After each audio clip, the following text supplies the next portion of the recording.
everyone. Very excited to see the numbers of people joining us increasing all the time. I'm seeing colleagues joining us from Colombia, from Indonesia, US, India. I'm seeing comments on various panelists' background decoration, so this is exciting. Anyway, thank you so much for joining us for this for 3IE's Virtual Evidence Weeks. This is the second of 5 sessions that will take place throughout May, and this one is dedicated to the launch of 3IE's evidence portal. I'm Marion Gaarder. I'm the Executive Director of 3IE, the International Initiative for Impact Evaluation. Those are the 3 I's. First of all, thank you for making time to be here. We at 3IE really appreciate your efforts to stay engaged with the evidence movement through this global crisis. We believe that now, actually more than ever before, decision makers urgently need actionable evidence that can improve people's lives. And in that respect, we believe we are bringing some exciting developments to you today that will help bring that evidence to your fingertips, and thereby amplifying the effects of available research, as the session title suggests. Now, imagine for a moment, as I have on many occasions, a situation where you come into your kitchen in the morning, ready to make your coffee, you turn on your virtual assistant. I don't have one myself, but I can still imagine it. And you ask, Alexa, what is the effect of cash transfers on spending in children under age 5? And Alexa answers you, well, Marie, I am glad you asked that question. In a systematic review from 2013, they found that the intervention's average impact on height for age is positive, but small and not statistically significant. So this is part of our vision for the future. And we're not quite there yet, but you will see today that we are a step closer to that vision.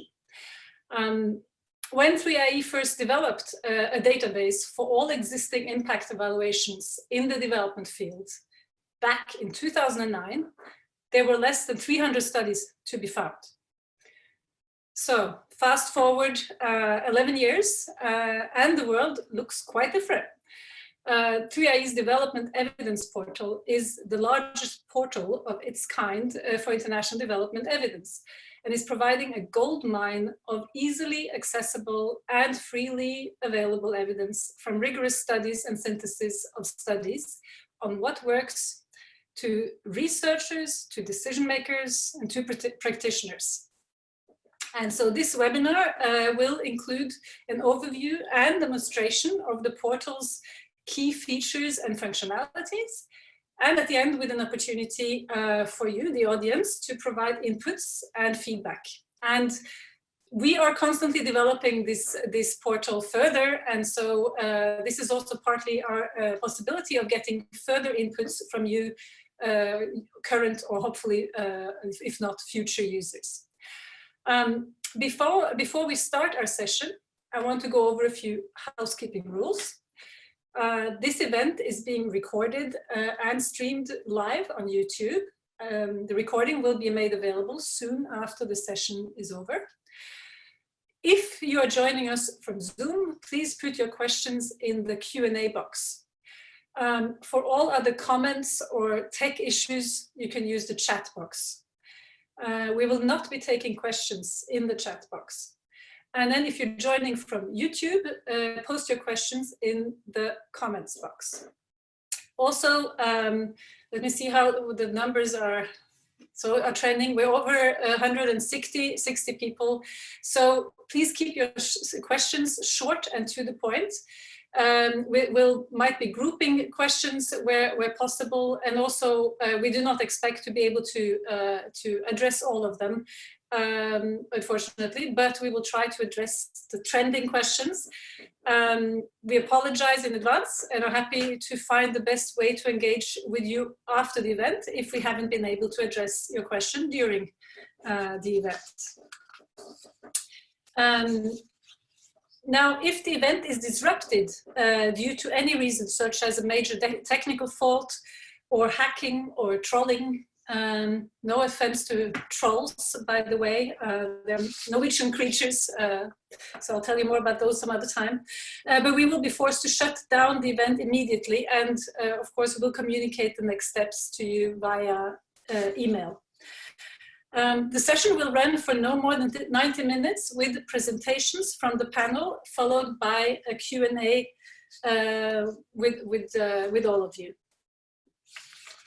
So now, before I'm introducing the panel, I have a little poll for you, for the audience. With the help of Pradeep and the 3IE team, yes, you should see a polling question up on your screen. It asks, have you used 3IE's development evidence portal in the last 3 months? And we'd love for you to answer yes or no, because this is going to be useful for information from us. And at the end of the session, we'll have another polling question. So giving you all a couple of seconds to answer that. And by the way, Pradeep or anyone, if we can somebody can read out the results, maybe at the end of having introduced the panel and before we go into the presentations, if it's possible. I don't think we tested that. That'd be great. If not, we'll inform everyone in the blog later. Okay, so over to, oh yes, there we are, you can see it. So for now we have, excellent. We have 36% that answered yes, they have used the portal, and 64 no. So great, and looking forward to hearing from all of those of you who have used it, but also hopefully this will be really useful for all of you who have not yet engaged with it. Over to the panel. I'm first very pleased to introduce Birte Snilstveit, who is the Director for Synthesis and Reviews and the head of 3IE's London office, where she leads a dynamic team dedicated to the production and use of synthesized evidence to inform policy in low and middle-income countries. She is also part of 3IE's senior management team. She manages systematic reviews commissioned by 3IE and other donors. She provides quality assurance of systematic reviews and conducts in-house systematic review research and methods development. Birte has led the development of the methodology and web platform for evidence gap maps at 3IE. She manages the development evidence portal and has published several papers on evidence synthesis methods. And she's also an editor of the Campbell Collaboration International Development Coordinating Group. Our second panelist, Mark Engelbert, is an evaluation specialist who has been working with 3IE since 2016. He supports the development evidence portal and provides oversight for 3IE's evidence programs on agricultural innovations and immunization, through which he provides funding, through which 3IE provides funding, quality assurance, and technical guidance on carrying out high quality impact evaluations and engaging with stakeholders for maximum evidence uptake. Prior to joining 3IE, Mark worked with other organizations focused on using high quality evidence for decision making in global development, including AidGrade and GiveWell. And last, but definitely not least, we have also have with us Marion Krämer, who is a team leader for a research project on rigorous impact evaluation at DEval, which is the German Institute for Development Evaluation. Marion has been working at DEval since November 2018. She holds a PhD in development economics from the University of Göttingen, for which she designed and implemented nutrition interventions and led several large-scale quantitative data collections on the schools, household, and individual level in rural India. As postdoctoral researcher, she worked on topics related to food and nutrition, security, health, and social security. So welcome to the panel. Very happy that you could all join us, and over to Birte for a further overview and introduction. Right. Okay. Hi everyone. Good morning, good afternoon, good evening. Very nice to see so many of us of you joining us, and I think really nice to see that we have a good breakdown of people who have already used the Development Evidence Portal, and an even larger share of people who hopefully we can convince by this session that it's worth checking out. So before I start, I would like to acknowledge the support for this work. So this work that we're presenting and the Development Evidence Portal is made possible through generous funding from DEval, so the German Development Evaluation Institute, Bill and Melinda Gates Foundation, and 3i's core funders. So I'm going to give you just a brief background for why we are doing this and what exactly the Development Evidence Portal is, and say a few words about our vision and where we want to take this in the future. Before I'll pass over to Mark, who will give us a little tour of the Development Evidence Portal. Right, so as I'm sure that many of you who kind of follow the development debates are aware, that over the last decade in particular, there's been an increase in interest in the use of evidence and the realization that using evidence to inform decisions can help ensure that funding that goes to development programs actually improve lives and help save lives. And partially as a result of that, we have seen an increase in the production of both impact evaluations and systematic reviews. Marie mentioned that when we set up the first version of the 3i databases, there were 300 impact evaluations. Now we see more than that being published every year. And we also see an increasing number of systematic reviews that synthesize all the impact evaluations also being published. So whilst there are certainly evidence gaps that remain and that we need to address by producing more evidence, there is also a lot of evidence out there that can and should be used. But really the motivation for this work is that the way that research and impact evaluations and reviews are published is that it's published by a number of different organizations, it's published in a number of different journals and websites, etc. And these publications sort of go into the big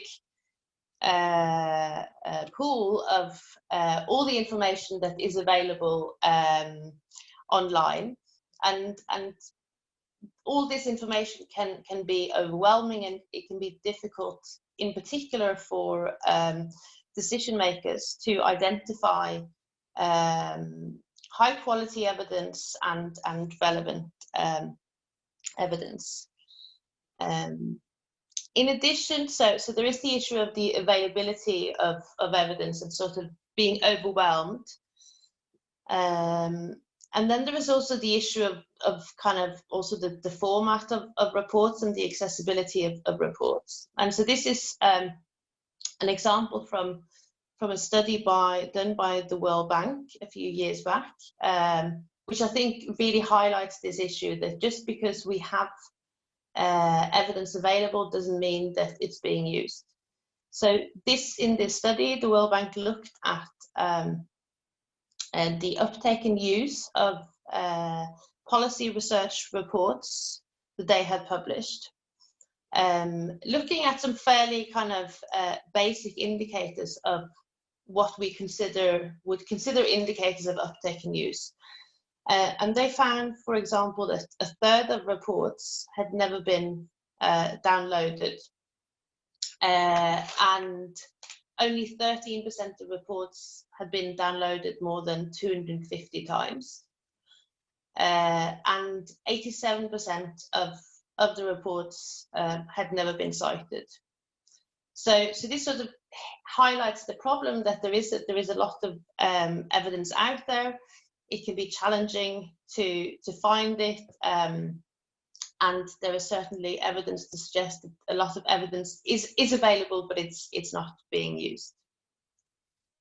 So Marie has sort of taken you on a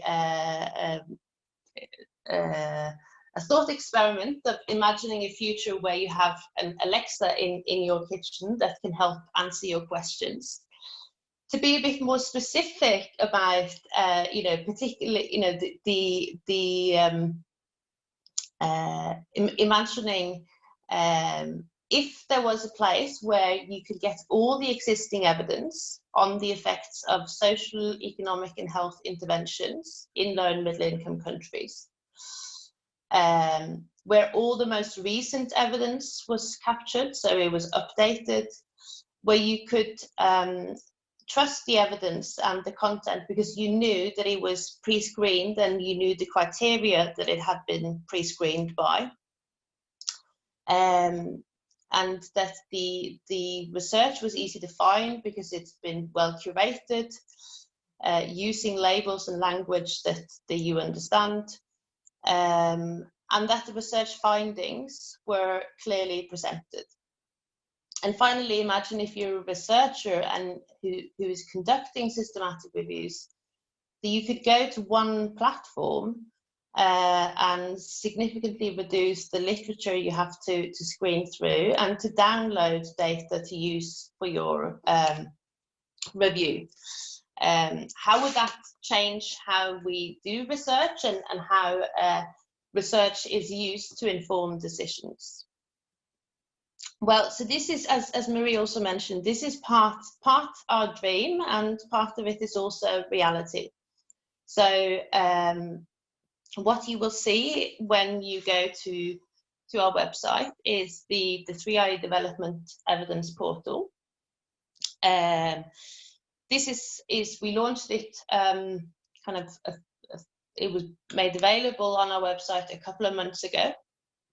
And it's an upgrade of the previous repositories that we had, and it does a number of things. So first of all, it's bringing together both our impact evaluations, our systematic reviews, and evidence gap map in one kind of integrated, searchable interface. We have also revamped the data that we provide and the information that we provide. So there is more information available, including on things like equity, so that you can now filter evidence by whether studies are addressing equity, or if you're interested in evidence on particular groups, you can also do that. As you will see on the dark blue banner on the screen, so that is kind of live tracking of the number of studies on the evidence portal. So at the moment we have just shy of 4,000 impact evaluation records, just over 700 systematic reviews, and 20 evidence gap maps. In terms of the substantive scope that the portal is covering, we include studies that are looking at social, economic, and health interventions, and focusing on low and middle income countries. And we're also specifically focusing on a particular type of evidence, and that is impact evaluations and systematic reviews that are addressing questions of effects. So does an intervention work, or what is the effect of a particular intervention? In terms of the impact evaluations that we include, and we can discuss that in more detail later on, but it's not limited to randomized controlled trials. We include both experimental and quasi-experimental studies. So this is, and Mark will give us a tour in a moment, take you through some more detailed features, but this is the essence of what is available at the moment. It's a integrated searchable user interface. And then a few words about where we would like to go in the future. So there are kind of two parts to this. There is what we might call the back end, or the infrastructure, which is essentially the system that we have that is feeding what you see when you come on the portal. At the moment, we are feeding the portal with new studies every couple of years. So we have a big effort. We search all the literature, all the databases to identify impact evaluations. But what that means is that obviously there will be periods where the portal is not up to date. So what we want to establish is a system that is more continuously monitoring the evidence base and adding new studies at regular intervals. We also want to expand the data that we collect and that we host. And the idea is that with these kind of changes, that we will have a portal that is more up to date. And we will also have a resource which will allow people to conduct rapid systematic reviews and evidence gap maps, and what's also called living systematic reviews and evidence gap maps. So syntheses that are regularly updated as new evidence becomes available. And we'll be starting with developing the search functionality for this continuous monitoring. And then there are some improvements that and kind of ideas that we have for how we want to improve the front end. So the portal that you see when you come to the website, that is targeting both decision makers and researchers. So one thing that we are in the process of implementing is to make relevant studies easier to find by extracting data more specifically on the interventions and outcomes that are being covered, so that you can actually not just filter or browse studies by sector, but you can do that by interventions and outcomes. And then we also want to do some work on making the findings more accessible. That is the findings from the studies. And so we have the data from the systematic reviews, and we're looking at different ways that we can display this that's more easier to interpret for perhaps for a more non-technical audience. And so we're looking at, there are examples like the What Works Clearinghouse and the Education Endowment Foundation that has some nice examples of different ways of displaying evidence. So these are just some ideas that I'm throwing at you to stimulate some discussion. So one idea that we're looking at is, for example, to be able to provide sector overviews where we are kind of using some effectiveness rating to rank interventions on whether they are effective, promising, context dependent, ineffective, or risk of harm. And then another example would be to have this kind of more detailed breakdown of the evidence by interventions and outcomes, together with an indication of the strength of the evidence. And then there are other options which are kind of more narrative, which perhaps gives more detail and context, and perhaps kind of help with interpreting the evidence. So these are some of the ideas of where we want to go, and we'd love to hear your thoughts on that later on. But for now, I will hand over to Mark, who will take us through the portal in a bit more detail. Great, thank you, Birte. So as Birte was describing at 3IE, we kind of aim to engage with a lot of different audiences. So we are hoping that a variety of people will find our evidence portal useful. So people who are advisors in government ministries, who are coming from a strictly policy background, who need quick and easy access to evidence about effective strategies in global development. And we're also catering to researchers who maybe have worked on impact evaluations themselves or have worked on systematic reviews. So our goal in both the information that we collect and extract about each study that we put into the portal, and in the overall design of the user interface and things like that are kind of geared to tailored to different audiences and kind of meet everyone where they are and kind of make it so there's something for everyone. And so with that, I'm going to take you on a bit of a virtual tour of the portal. So I'm going to share my screen and also turn off my video because my screen where I'm doing this is not close to my camera, so it'll just look like I'm staring over everyone's heads. So here is the landing page at developmentevidence.3ieimpact.org. And as Birte was saying, you can see up to the minute information on the types of evidence and the quantity of studies that we have in the portal. And again, we provide a number of different ways that you can explore and find what you're looking for. So you can explore by the sector that you're interested in.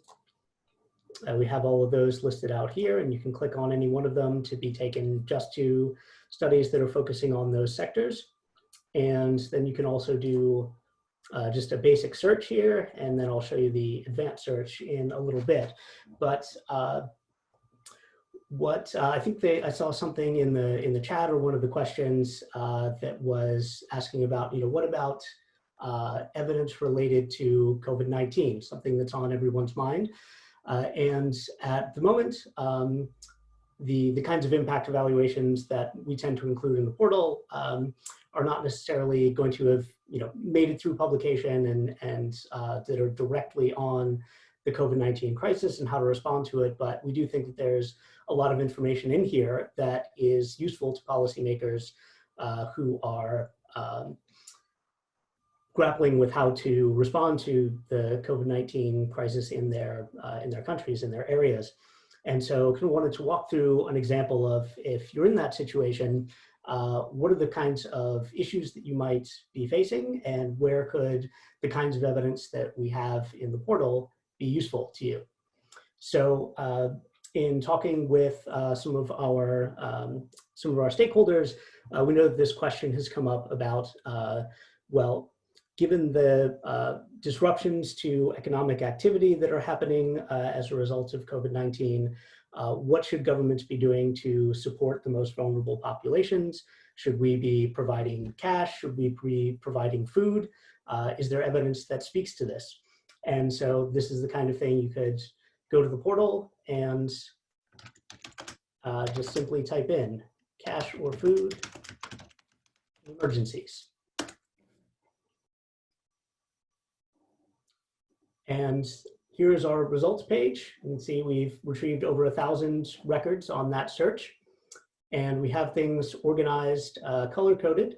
Our systematic reviews are green, and we have individual impact evaluations are the red ones, so you can easily identify what kind of records you're looking for.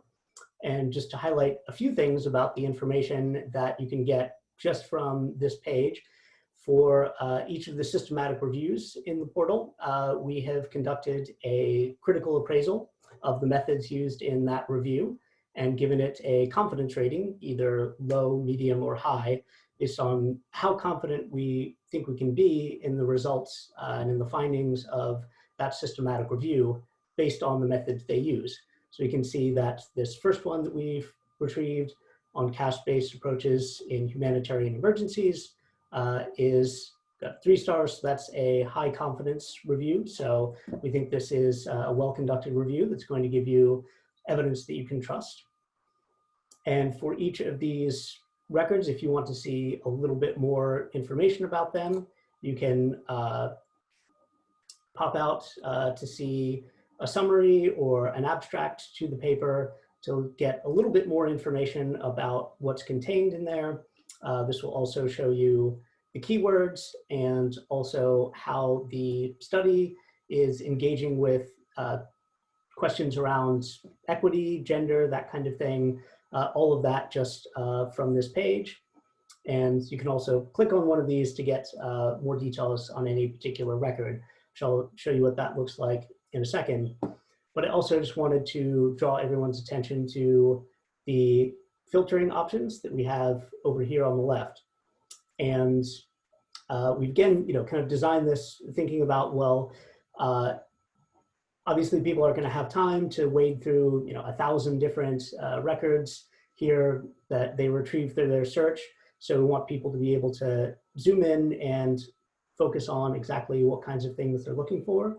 So, and this is also just by taking a look at these filters, a great way to just kind of explore what's in the data, because besides each of these, it'll tell you if I apply that filter, here's how many records. So out of these 1,012, 943 of them are impact evaluations, 65 are systematic reviews, and so on. So you can explore by sector, by theme. These are based on the World Bank taxonomies of sectors and themes to try to capture what interventions and what kinds of outcomes studies are looking at. Filter by region or country, by fragility and conflict, whether it was conducted in a context that's classified as fragile or conflict affected. And as I mentioned, we also have developed a tool for categorizing how a study engages with questions of equity. So does it do subgroup analysis by sex or by other characteristics? Does the intervention target a specific vulnerable population? Does it use an equity-sensitive analytical framework? So you can filter by the studies that have those kinds of characteristics. And you can also look at not just how they're engaging with equity, but what dimensions. Are they looking at sex? Are they looking at socioeconomic status, age, education level, and so on?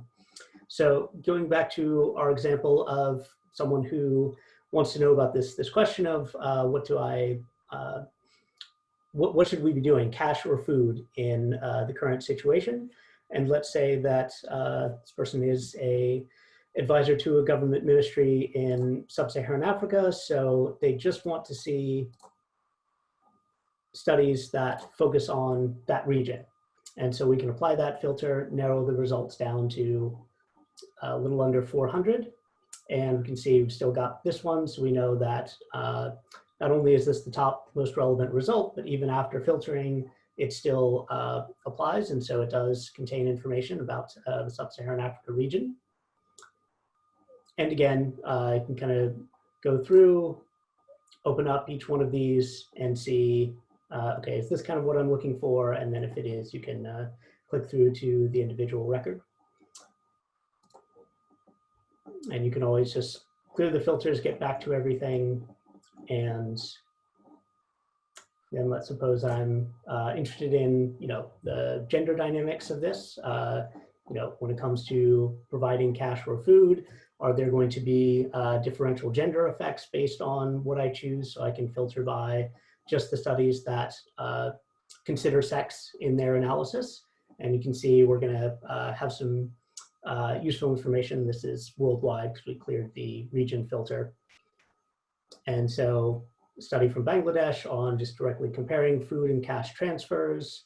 cash versus in-kind transfers. So any one of these you can open up, and on the individual record page, it's going to give you the full abstract. And we're going to have much more detailed information about each study in this left-hand pane. And so it's going to give you the subsector, all of the keywords, and so where it was conducted, and not just the country and the region, but also specific regions, provinces, or districts within a particular country. So if you want much more fine-grained information about where something was conducted, you can find that.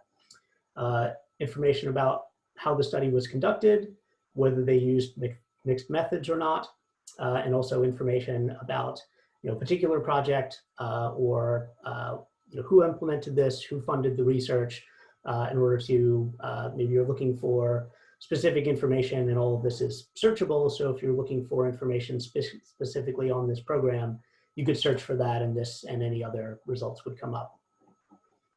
So that's some of the basics on how to do a basic search to kind of explore this, what we have in the evidence portal. And just wanted to briefly touch on for our power users, we do have a nice advanced search function where you can really drill down and narrow in on exactly what you were looking for. So this will allow you to search for information contained only in specific fields. So you can search for if something appears in the title, in the abstract. There is a keyword search, and this is mapped to what's already in the database. So if I type in cash, it will give me a list of keywords that appear in the data set. So I can select the ones that are most relevant. And you can also conduct complex Boolean searches by adding these operators. So I can search for food or cash in the keywords fields.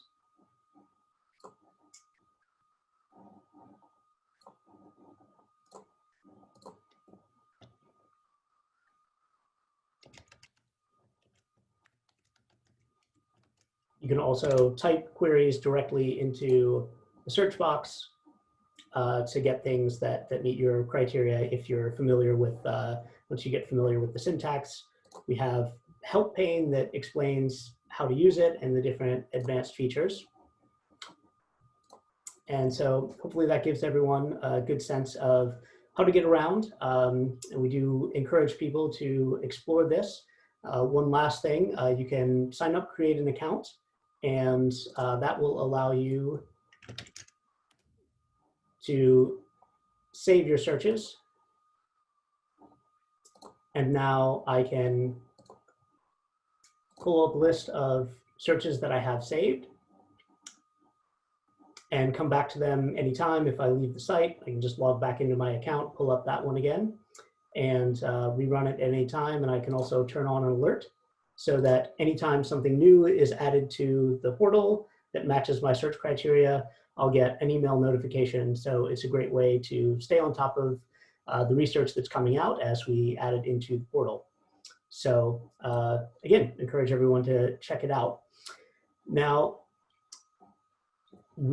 as Birte was describing, we have created a whole bunch. We've gone through the trouble of extracting all of this information, and you can see that we've categorized each study in a lot of different ways. So what I wanted to go over next is kind of what does this tell us? What is kind of, is one of the reasons that we extract this information is to make it searchable, to make it available to people who are visiting the portal, make it easy for them to find what they're looking for. But it also allows us to see, well, what's going on in the field. We've collected all of this information about these studies. Where are they being conducted? What are the trends over time? What's the breakdown across sectors? So I'm going to go over some of the insights that we've been able to glean as a result of doing this kind of data extraction exercise. So this is our kind of state of the evidence report.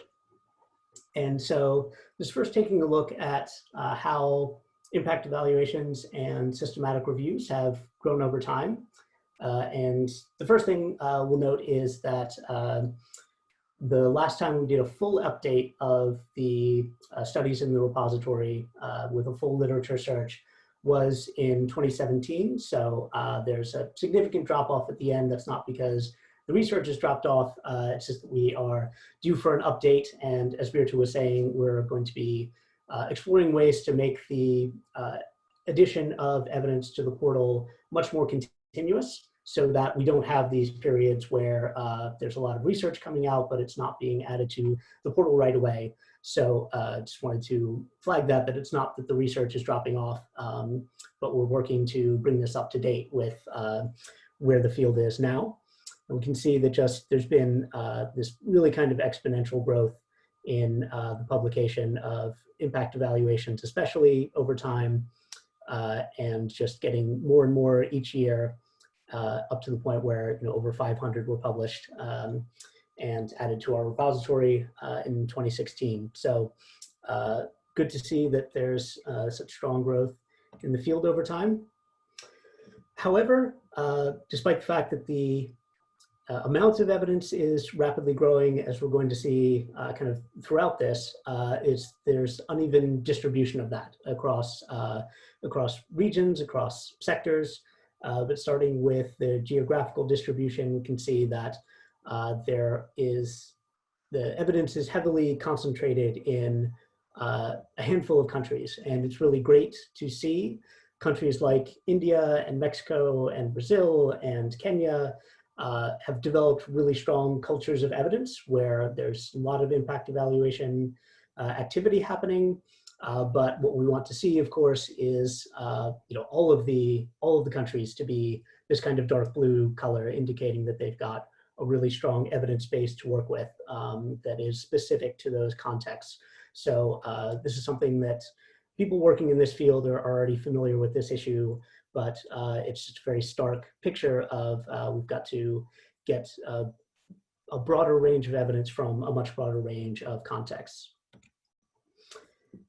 Taking a look at how the breakdown is across sectors, health, education, and social protection kind of dominate the field. We've got, especially in health, so many impact evaluations are focusing there, which is, again, great. We've got a really strong evidence base to work with there. But again, it would be nice to see some additional evidence emerging for some of these other sectors to provide policy guidance there, particularly for things like information and communication technologies, where we have only really just a handful of impact evaluations, and to date, no systematic reviews, despite the enormous potential that ICT obviously has for making development interventions better and getting them to reach more people. So there's quite a bit of need for broadening the range of tools that we bring to conducting impact evaluations in these various sectors. In terms of the methods of the impact evaluations, a little over half of them are randomized controlled trials. So if you're a fan of randomized evidence, there's plenty of that out there for you. But there are also a considerable number of quasi-experimental designs,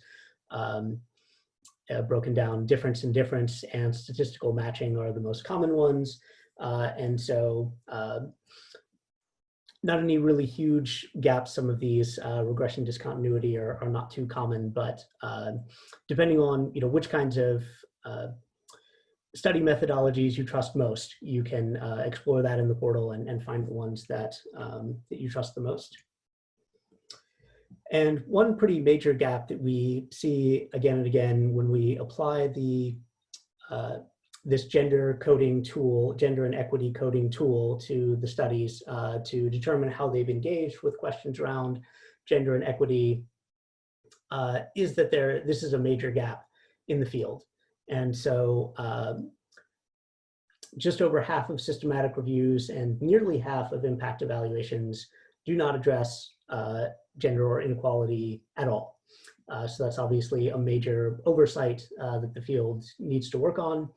And then among the ways of kind of engaging with equity that studies do undertake, often it's not necessarily the impact evaluation or systematic review researchers who are adopting a kind of gender or equity sensitive lens. It's just that the intervention itself is targeting a specific vulnerable population, or they're referring to an ethics approval, which was kind of a bare minimum that studies should be doing. So even among these items where we do see some engagement with these topics, it would be nice to see, again, more subgroup analysis, more use informing the entire research process, adopting gender and inequality sensitive methodologies, all of these kinds of things. There's a lot of room for improvement in the field, we think.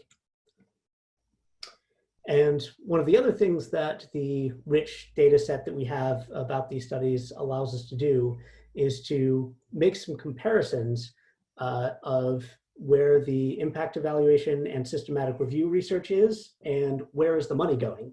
So the gray bars in this chart are the total sector allocable official development assistance.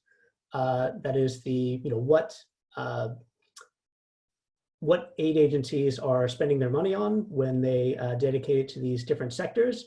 And then the blue and orange bars are the percentage of the impact evaluations and systematic reviews in our data set that are focused on those sectors. So you can see that there are areas like government and civil society where a pretty large chunk of the money is being spent, but comparatively speaking, very little of the evidence is situated there. So there are a couple of ways you can look at this. One is to say, well, the research community needs to get itself in gear and start producing evidence for these areas where agencies are spending all the money. And there's also, you can look at it from the spending perspective. Should we be putting more money where there's more evidence? But either way, I think it would be a good thing if these things were more in alignment. So just where we see large discrepancies between where the evidence is and where the money's going, that's something that kind of raises alarm bells. So with that, I'm going to pass it over back to Birte, who I think is going to, again, send things over to Marion, but thank you all, and eager to take your questions a bit later on. Yes, so I guess I just go ahead. I'll start off by expressing congratulations to the 3IE team to having done this enormous searching, screening, and recoding effort. So I think this has been a long process and some tedious work at some point, and I think it's totally worth it. And so a big thanks to all of you for providing this very important global public good to the wider development community. So I will talk in my discussion now, mainly I will focus on two questions. One is why we at DEval think that this portal is very important, but also pointing a bit at the limitations. And then I would also like to say a few words on how we are planning to use the portal and the state of the evidence report in German Development Cooperation. Before I start, I would like to say a few words on the research project at DEval and how it is linked to the portal. So basically the research project at DEval on rigorous impact evaluation emerged out of the observation that in German development cooperation, very little rigorous evidence is generated, but also used compared to other donor countries. So the aim of the project is to learn why this is the case, and also to identify means how this can be changed. We do this empirically by doing by following a mixed methods approach. So by now we have conducted about 40 stakeholder interviews. We will do an online survey and are going to use some other methods.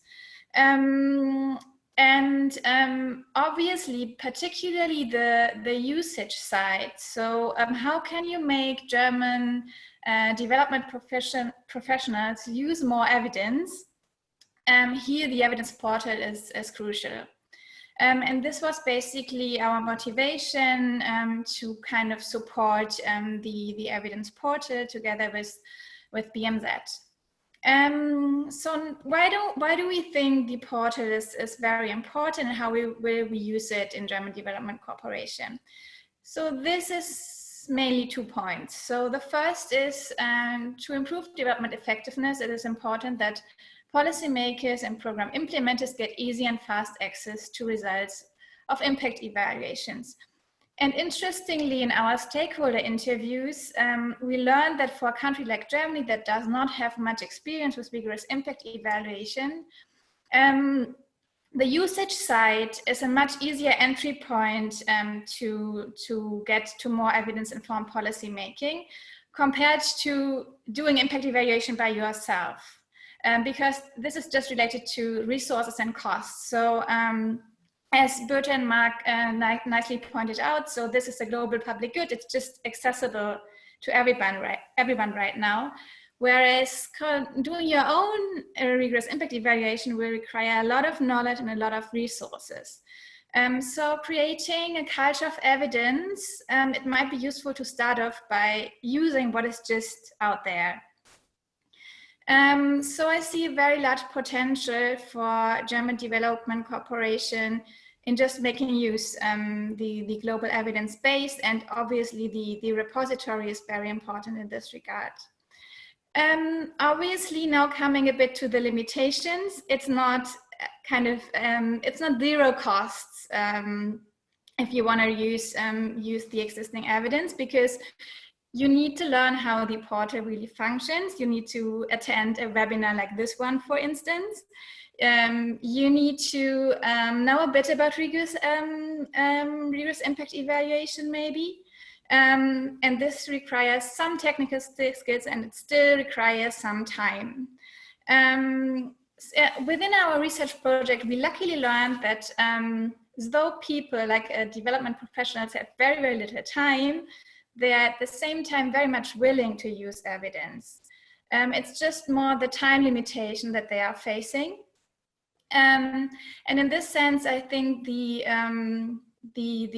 portal is very, very important and a necessary condition, but maybe not a sufficient one. So I think it should be seen in a larger environment, like doing awareness building. Birte talked about the evidence toolkits, like from the World Workers Network.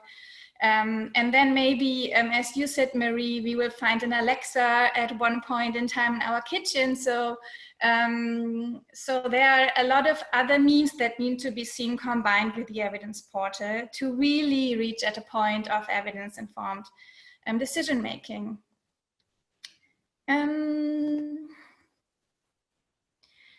Yes, this was the first point, and the second one is much more related to the state of the evidence report. So what the report basically tells us is where the evidence is and where it is missing. So as I said, one crucial aim of our project is to make policymakers use more rigorous evidence.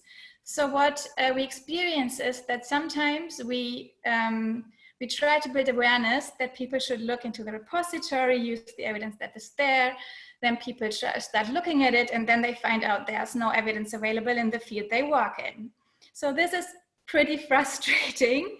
So I think we as someone working at the intersection of policymaking and research, we need some to provide some guidance if the strategy should be to really look into the evidence that is there in those sectors and field where there is a lot of evidence, or the guidance is rather create more evidence, or maybe the need to look at a different type of evidence to kind of prevent some degree of frustration. So what we plan to do in Germany is very much related to what you already did for kind of the whole world, is to really match the evidence that is available with the German ODA spending and see, so what would be the guidance for which sector or subsector. Rather look into the existing evidence or rather produce more evidence. And what I also think would be very interesting would be to look deeper into the gaps that exist. So a question that I would have to you, Birte and Mark, would be, do you have an idea why these gaps exist? So there could be different reasons. So is it rather that that no funding for research was provided in these areas? Is it that rigorous impact evaluation is very difficult to do in those gaps? Or is it that it is perhaps even impossible? And this is basically a very, very large and continuous question we are having in Germany, because I think it's kind of a dogma sometimes that people say there are some sectors where you just can't do a rigorous impact evaluation. And I think there's a certain risk in taking this premature conclusion that when there is no evidence, you can't generate rigorous evidence in this sector. Yes, I think I leave it at this point. Many thanks again and congratulations to the portal. And I hand over back to Marie. Thank you very much, Marion, and very thoughtful observations and I think questions back to the panel and all of us in partnership. I will now. I've seen a lot of really interesting questions from the audience, so I think we will take at least 2 rounds. Let me start off. With a few, and I will let each of you address the part that you'd like to address, but also if you've seen something that I haven't read, but you've seen it in the Q&A as a panelist and you'd like to address it, feel free to do so as well. So there's a couple, for example, I think this was from, let me see. Well, I had the name, but anyway, so in addition to effectiveness scores, is 3IE planning to quantify and position interventions on a relevance, efficiency, impact, sustainability, and exportability scale as well? A related question is, how far away are 3IE's methodologies from being able to rank policy options in a replicable, transparent, and predictable manner, i.e. serve as a generator of social value metrics? So both of these sort of are looking for the bigger pictures, comparability across interventions, etc., in various ways, and where we are and where we potentially would want to be. And I'm happy to come in on that as well. Then there's a question on, can I submit my study for posting on the portal? What criteria decide if my study is good enough? And also the questions around sort of, okay, so how do I get my study up there? Can I just send it in to you guys? There are some questions on you know, how do various other databases, etc., get incorporated? I think there was one specifically referencing the Gender Innovation Lab of the I think of the World Bank. A very good question on, is the content free to access and download without subscription? And maybe talk a bit about what is free, but also the limitations of what we're currently facing, given that there are a lot of gated studies out there. And then a question on, can searches be freeform or only using preset keywords? And then I'll add a last one. It was a very interesting one coming from a person, I think Yosri Turfi, who is informing government policymakers in Germany, and sort of indicated that, you know, this is potentially all nice and good, but in Germany we need really, you know, we're urgently needing to address policy questions, and we need you know, local and current data. That's what we need, and sort of, you know, how can we bring that either, you know, together with these more sort of synthesized insights, etc. What would be your recommendation to to those, needing to be providing urgent and up-to-date recommendations to policymakers. So let me stop there for the first round. I think those are quite a few, and then I'll collect the next round meanwhile. And I guess we'll just go in the same flow that we already did. So starting with you, Birte. Great, thank you, Marie, and thanks, Marion, for some great reflections and questions. So the question about whether we are planning to also quantify the evidence according to relevance and sustainability criteria, etc. So I think that's an interesting idea. But it's not something specifically that we have looked at. I guess what we are considering is that, if we're going to present the evidence in a ranked way, we need to say something about the certainty of the evidence, which will partially also include things like the extent to which it's generalizable and the kind of the volume. But would be happy to hear more thoughts on that idea. And then there is the question about how far away we are from being able to rank. I mean, and perhaps Marie will have a different answer to this. I think that methodologically this is very challenging, and I think particularly to do something that where the measure or the ranking would sort of transfer between sectors. We're looking at a very broad range of outcomes, but we are certainly looking at kind of providing the quantitative estimates, and then perhaps we're not that far away from being able to do the ranking.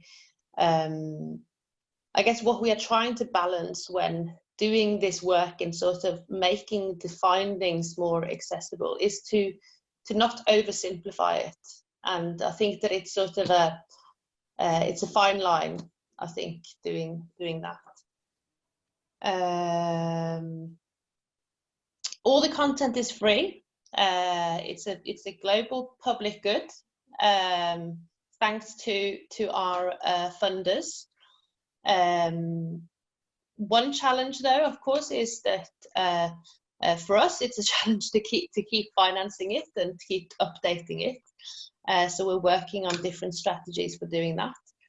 But I think also, of course, we cannot give you access to the full text of papers that are gated. So for those papers, we can only give you the data that we have extracted and perhaps a summary. And then I'll leave some of the more detailed questions to Mark. I guess just a comment or response to Marion's point about the platform being necessary but not sufficient. And just to say that we absolutely agree, and that this is sort of it's one tool that will help decision makers or those who are advising decision makers get access to the information. But of course, people need to be able to use the information, and the evidence needs to be presented in context. So we fully agree and acknowledge that point. So I'll pass it over to Mark. Okay, Mark, over to you. Yeah, just a few things. So there's a question about sort of free-form searching versus keyword searching. And so the way that works is for every study, we have the title, we have the abstract. For systematic reviews, we have the summaries of them that 3IE has produced.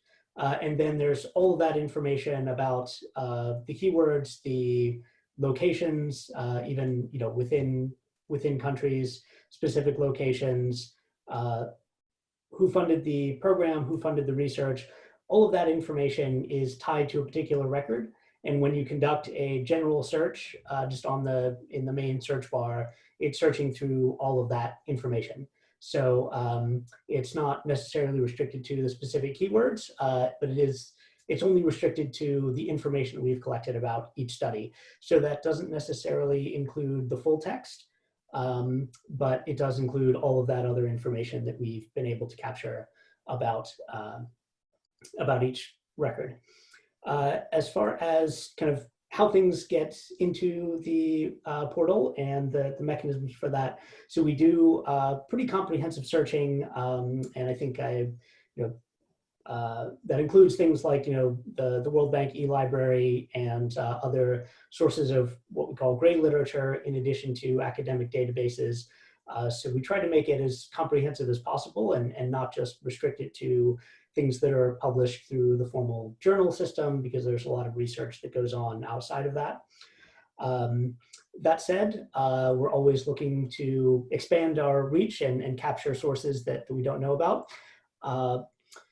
Currently, we don't have a formal system by which people can submit their own studies, their own research for consideration to be added to the portal, but that's certainly something we could consider. You could always email just the general 3IE info email address, and that would get directed to us and we could take a look at it. But something we could consider is having a link right on the portal where people can use specifically for that purpose. So that's an interesting suggestion. And more generally, there were a couple of questions around once we find a study, how do we determine whether it qualifies for inclusion in the portal or not? And so generally, we have a detailed screening protocol that we apply to each record, and that looks at the methods, it looks at the types of topics that it's looking at, obviously looks at the country to see if it's conducted in a lower middle income country. And I'll just briefly share my screen again so I can direct everyone to this About page. So you click on this, it will take you to the About, and this page has really detailed information about all aspects of the portal, including our search process, our screening process, and you can even see the specific screening protocol, which tells you exactly what criteria we're using to determine whether studies are included. And I think there were also a couple of questions about how we, about assessing quality or confidence in the results of particular records or studies. And currently we do that for systematic reviews, but we don't do it for impact evaluations. So you'll notice that all of the systematic reviews have this confidence indicator, but when you're looking just at impact evaluations, they don't have that. That's partly due to resource constraints. There's just a lot more impact evaluations out there that we need to do appraisals of compared to systematic reviews.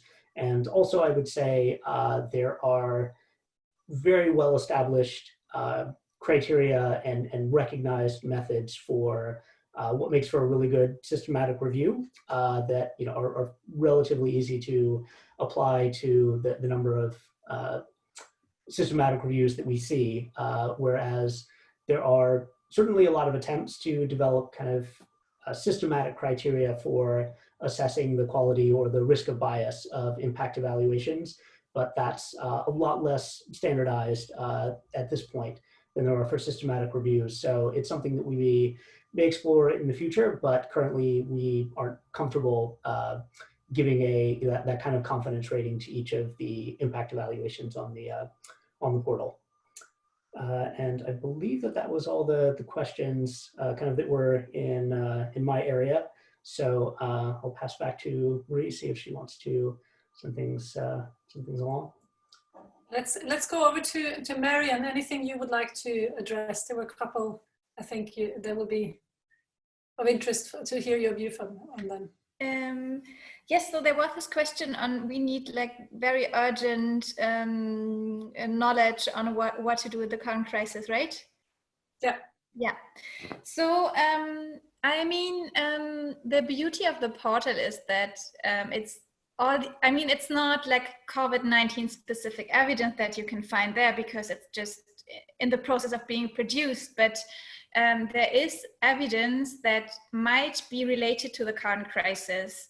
There's a lot of evidence on countries being in different type of crisis, but the nature of what is going on right now might be very similar to what happened in other types of crises.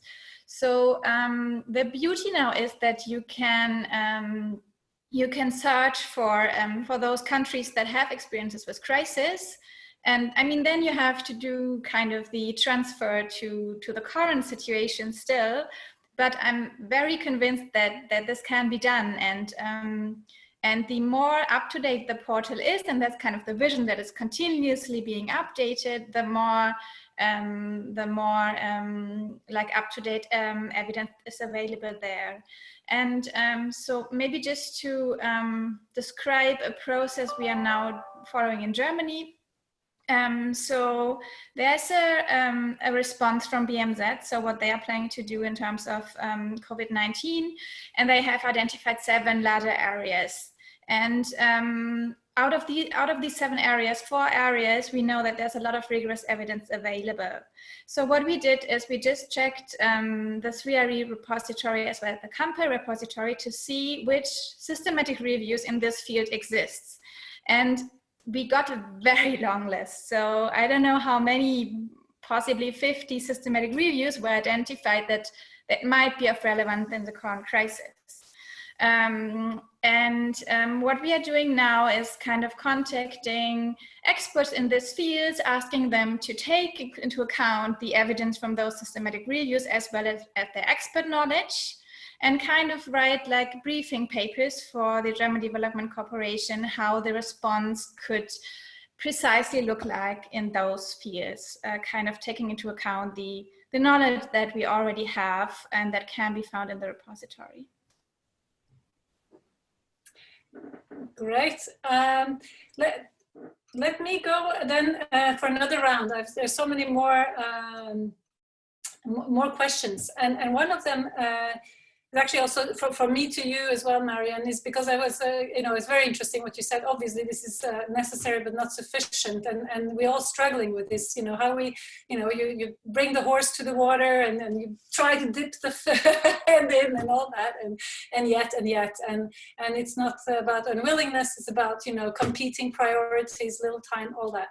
Any further thoughts on what can, for example, 3IE or others do? We've been talking about having the User of the Year award, or are there other things that we can sort of think about to? One suggestion came in as a question here, but should we provide the guidance as to how other champions who want to sort of promote evidence-informed policy can basically use our portal and convert it into policy-relevant briefs, etc. Should we provide some guidance on that? So that's just, any further thoughts on that would be really interesting. There's a couple of issues around questions that come up, really interesting on sort of the accessibility of this. Umul, hi Umul, good to see you online. She's asking about the language issue. Of course, and we're very aware of that, and good if you could address that. There was an issue about the portal accessibility to people with disabilities, and any insights on that. Then there is a question on, is there scope to externally certify this database to act as an internationally recognized unbiased source of empirical data against which new interventions and categories can be automatically scored? A very interesting idea. Some of this we'll have to take on further, discuss further later as well, but love to hear the panel on that.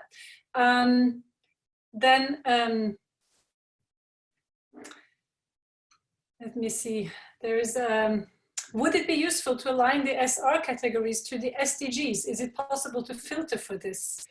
And this might support greater global comparability of evidence and spending. So some great suggestion there. Then how will 3IE help non-technical users understand the huge risks of a potential lack of external validity of a study on the portal? So, bringing out the strong caveats that I know are there. How will we communicate that?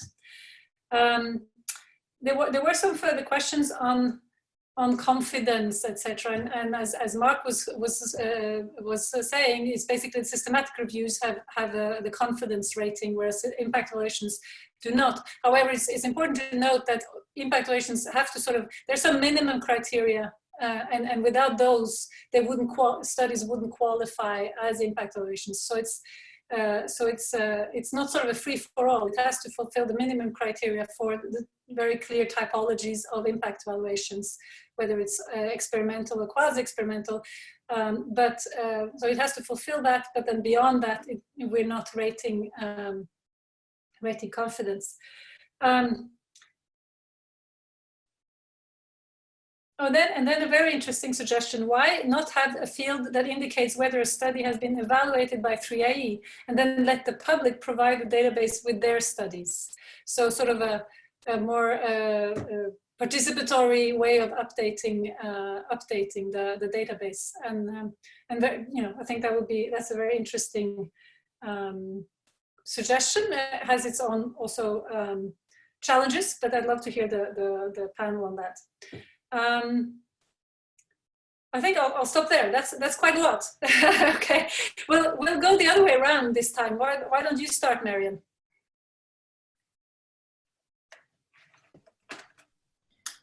Well, this were very much like portal detail related questions, so I think Birte and Mark are the ones to answer those. Yeah, I just hand over to the two of them.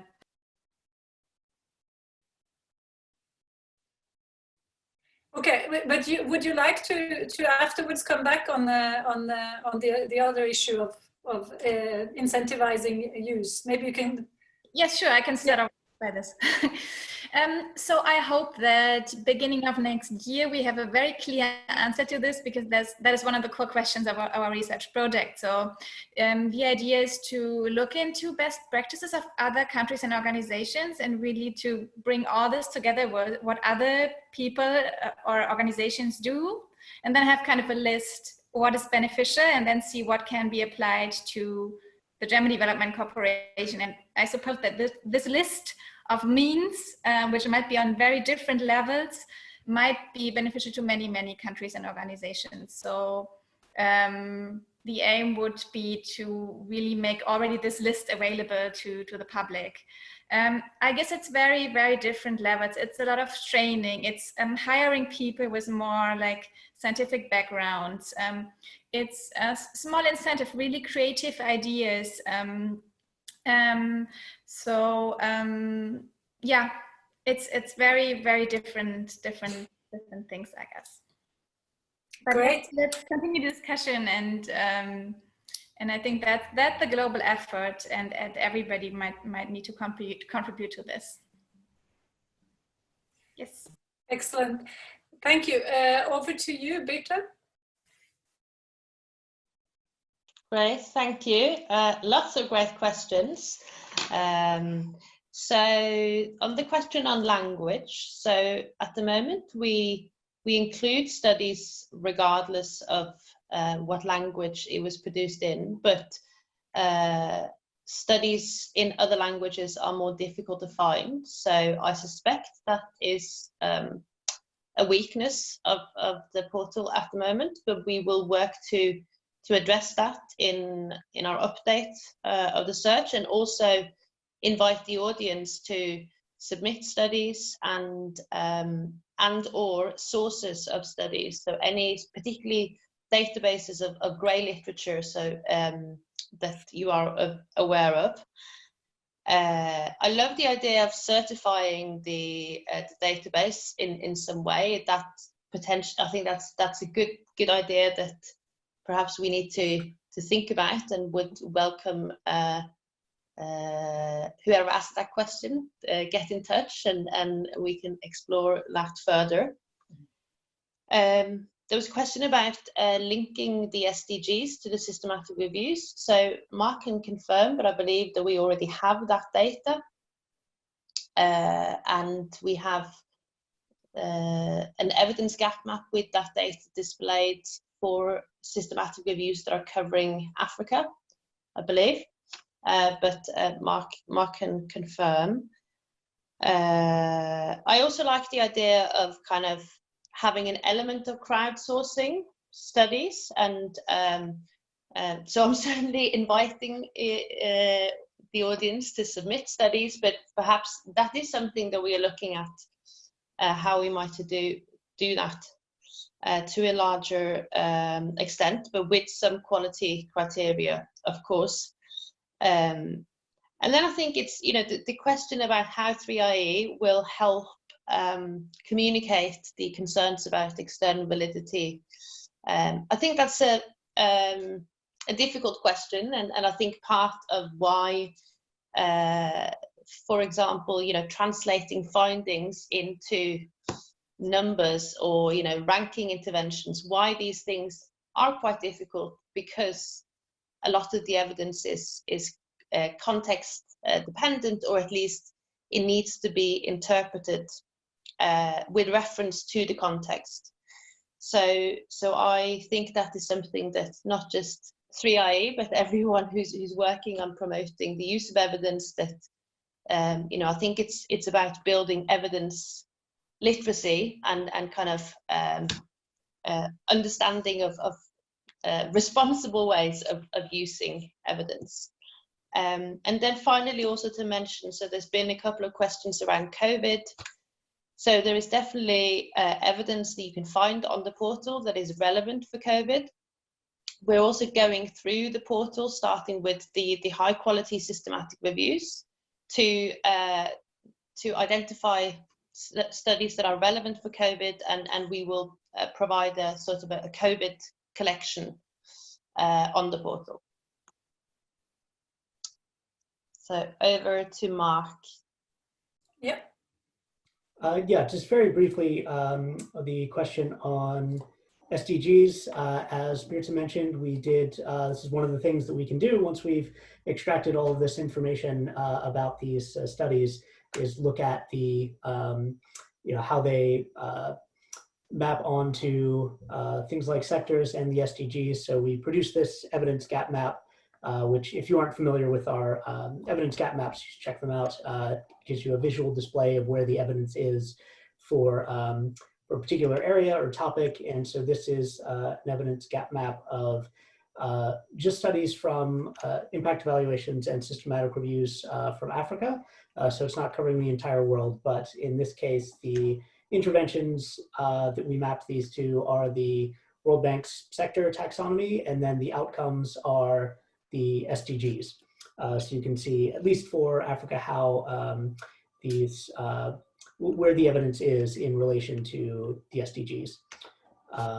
And so, yeah, I think we're coming up on time, so I'll pass it back to Marie. Great. Well, thank you very much for to the excellent panel.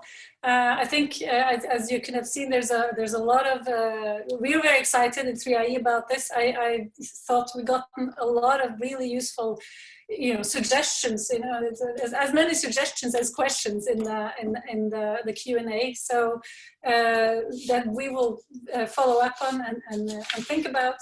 And that's exciting. I think, you know, the final couple of thoughts is that, you know, first of all, keep sending us suggestions as you use the tool. If you find things to be missing, or if you find something useful, you know, keep communicating with us. I'm hoping that you will be champions of this once you've used the tool, and so that you can let others know that it exists. One thing that we're struggling with, Birte said so, I mean, this is, you know, for this to be relevant, it needs to be constantly updated. Well, that will cost money. So and one of the ways that that can help us fundraise for it is if we could actually positive feedback. If we find out that there are users out there, quite often we get this feedback, but only when we meet people. We meet people and they say, great tool, we use it all the time to inform our aid in Australia, or something. But we only found out because we spoke, and that makes our life harder in terms of actually raising funds for this. So we'll be trying as well to find ways to gauge that use, but also any sort of direct feedback to us if something has been useful, I think would be very, very welcome. And then I think, and of course, one of the things I just wanted to highlight again, I mean, one of the beauties of this is that the gaps that are highlighted in the portal are as least as important as the evidence which is there. Certainly there's lots of evidence there and it's not being used sufficiently, and we know that, and we're trying to push it out there. But equally, did you see the bad state of gender inequity? I mean, it's appalling. And now we have evidence, and it costs funds to do gender disaggregated or looking at various income groups, etc. So again, this is really an important finding. Similarly, the gaps we see in terms of how much has gone in terms of ODA to sectors like infrastructure and energy, and there's hardly any evidence. And of course, it is possible to do rigorous evidence in those fields. And so, and when lots are done, lots is being done, lots can be evaluated. It's harder to evaluate something that is not being done. Hopefully you just stay engaged, send us suggestions, and be our champions as well. That'd be great. And I think we have a last poll question to you before we close down. Do we, Pradeep? Yes, so here we go. How likely are you to use this now that you actually gotten the tour? So we're saying for my own research, informed program design, informed policy discussion, or no, I'm not going to use this.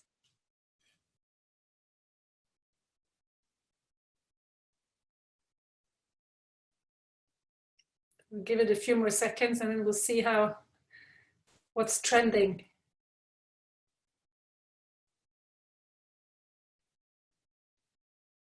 Aha.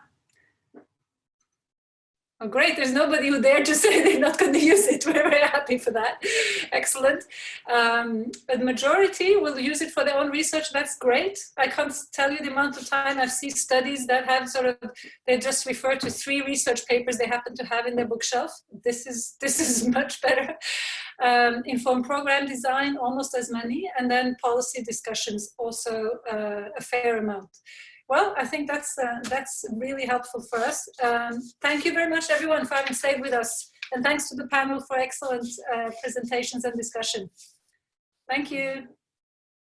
Have a good evening, morning, afternoon.